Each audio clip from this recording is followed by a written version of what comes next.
Bismillahirrahmanirrahim. Assalamualaikum warahmatullahi wabarakatuh. Senang sekali saya Muhyiddin Haikal bisa bertemu lagi dengan pemirsa di teknologi.com dimanapun Anda berada. Seperti biasa di program Ruang Bicara Publik atau Rublik, kita selalu mengundang narasumber yang akan saya ajak berdiskusi maupun untuk membedah tema yang kita angkat kali ini. Untuk kali ini, topik yang akan coba saya bicarakan dengan narasumber saya terkait tentang tingkatkan kualitas pendidikan untuk generasi emas Kota Kendari. Tapi sebelumnya saya buka masker dulu. Ya, dan di sini juga saya sudah bersama dengan narasumber saya, ada Pak Makmur selaku Kepala Dinas Pendidikan dan Kebudayaan Olahraga Kota Kendari. Selamat siang Pak Kadis. Selamat siang Pak Haikal, selamat siang pemirsa semua di mana saja berada. Bagaimana keadaannya Pak? Sehat walafiat selama kondisi cuaca Kota Kendari Alhamdulillah sehat. cukup... Izin saya buka masker. Silakan Pak. Alhamdulillah sehat, mudah-mudahan juga semua kita, warga Kota Kendari, pemimpin kita sehat semua. Amin Rabbil Alamin Pak Kadis. Pak Kadis, ini kan cukup menarik juga nih. Kalau kita bicara tentang pendidikan kan salah satu landasan dasar juga kalau kami menilai bahwa majunya satu negara maupun majunya satu daerah, misalnya di tingkatan khusus di Kota Kendari ini, itu tentunya dimulai dari pendidikan anak-anak kita. Karena kalau misalnya pendidikan anak-anak kita tidak bentuk dari sekarang, kita takutnya generasi kita berikutnya siapa yang akan menjadi stafetnya kita nanti ke depan. Nah, kita tahu sendiri bahwa kondisi dunia, bahkan kita ambil lebih khusus Kota Kendari kan pandemik cukup sangat merubah tatanan pola pendidikan kita. Tapi saya belum masuk ke situ Pak Kadis. Saya ingin ketahui dulu sebenarnya sejauh ini sudah apa saja yang dilakukan dari Diknas sendiri, khusus Kota Kendari sendiri untuk meningkatkan kualitas pendidikan kita bagi anak-anak kita Pak. Ya, baik. Selama ini memang pemerintah Kota Kendari sangat konsen sekali dengan pendidikan, terutama kualitas pendidikan di Kota Kendari. Ya.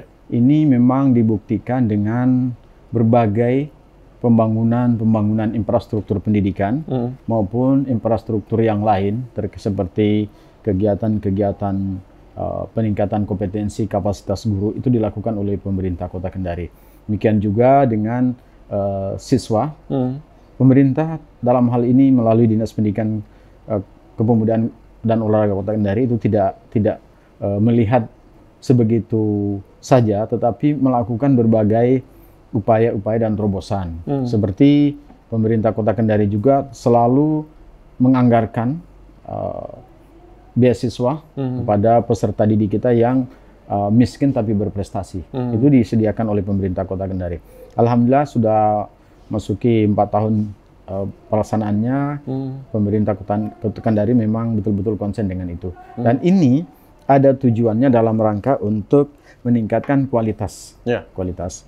Dan kualitas ini memang menjadi tonggak yang paling penting bagi pemerintah Kota Kendari melihatnya ini. Karena persiapan yang kita lakukan dunia pendidikan akan sangat berpengaruh kepada kualitas pendidikan, kualitas warga Kota Kendari itu sendiri. Ya. Berarti yang dilakukan dari pihaknya Diknas Kota Kendari ini bukan hanya penataan secara fisik, tetapi memberikan bantuan terhadap siswa kita yang memang sangat membutuhkan dan salah satunya adalah untuk bagaimana untuk mendorong peningkatan kualitas pendidikan kita. Nah, Pak Makmur, apakah memang di tahap awal dilakukan dari pihak Diknas sendiri dalam menata, misalnya kita tahu sendiri kan jumlah sekolah kan sangat banyak sekali dan kemudian setelah melihat tentunya ketika kita belajar, anak-anak siswa kita, anak-anak murid kita belajar dan kemudian kondisi fisik dan ini kemudian langsung menjadi salah satu gagasan kita harus perbaiki sekolahnya. Apakah memang karena ketakutan bagaimana murid kita bisa belajar sedangkan tempatnya untuk belajar, minta maaf misalnya tidak layak. Apakah memang sudah terpikir pada saat itu dan kemudian harus kita lakukan ini, harus perbaiki fisiknya dulu? Benar, pemerintah Kota Kendari melalui Dinas Pendidikan Kepemudaan Olahraga Kota Kendari melakukan penyusunan program secara teratur terkait dengan bagaimana sarana prasarana pendidikan ini kita siapkan dengan sebaik mungkin, mengingat investasi terbaik bagi suatu bangsa adalah bagaimana pendidikan itu disiapkan. Makanya kami sangat konsen sekali dengan visi misi pemerintah Kota Kendari menjadikan kota yang layak huni berbasis ekologi teknologi. Tentu saja ekologi teknologi dan informasi itu kan di situ pasti ada pendidikan. Nah, pendidikan inilah yang menjadi kewajiban utama kami yang menangani pendidikan untuk mempersiapkan sarana-sarana pendidikan yang betul-betul memadai bagi peserta didik.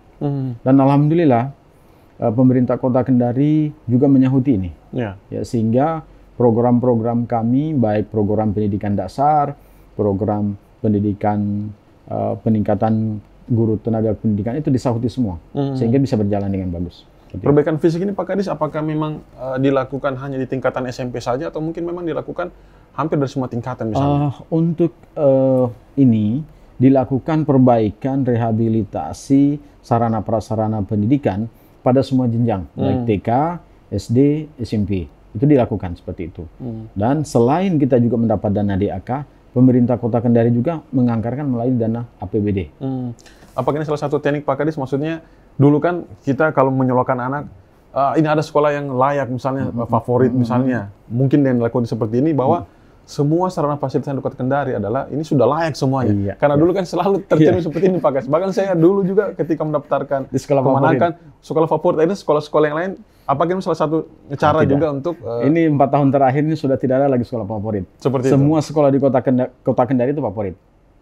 Karena sarana prasarananya itu sudah standar semua. Standar, ini memang karena arus urbanisasi peserta didik juga ke sekolah ke Kota Kendari itu cukup besar, maka kadang-kadang kita dapatkan ada sekolah yang berkelebihan siswanya. Itu bukan favorit, tapi karena memang sarana prasarana sekolah kita di Kota Kendari cukup bagus. Iya. Saya akui itu. Iya. Berarti ada perubahan yang telah dilakukan dari pihak dinasnya Pak Mamor sendiri dengan pola dilakukan seperti ini dan kemudian memang memiliki efek yang terhadap masyarakat kita, utamanya pada siswa kita, bahwa sarana fasilitas diperbaiki dan kemudian terlihat dengan antusias masyarakat menyolokkan bukan hanya di satu sekolah saja. Ada lagi menarik dari Pak Makmur. Tadi kalau Pak Makmur menjelaskan, kita memperbaiki bukan hanya sarana fisiknya saja. Tidak akan menjadi arti apa-apa ketika sarana fisiknya ada, tapi untuk beli bukunya tidak ada misalnya, untuk beli pulpennya tidak ada. Saya dengar tadi penjelasan tadi dari Pak Kadis sendiri bahwa kita bantu juga siswa yang tidak mampu. Nah, apakah ini memang dilakukan baru saja, Pak? Oh tidak. Sudah beberapa tahun dilakukan oleh pemerintah Kota Kendari, melalui Dinas Pendidikan, kita anggarkan beasiswa miskin anak berprestasi. Ini sudah cukup besar anggarannya. Sudah dilakukan, sudah cukup lama, Pak? Sudah dilakukan sekitar 2 atau 3 tahun yang lalu, sudah dilakukan. Dan ini bukan hanya tingkatan SMP, tapi semua jenjang dilakukan? Jenjang SD, SMP. Oke, baik. Pemirsa DTN.com, itu tadi sesi pertama kita, tapi sebelum kita lanjut, kita jeda komersial berikut ini.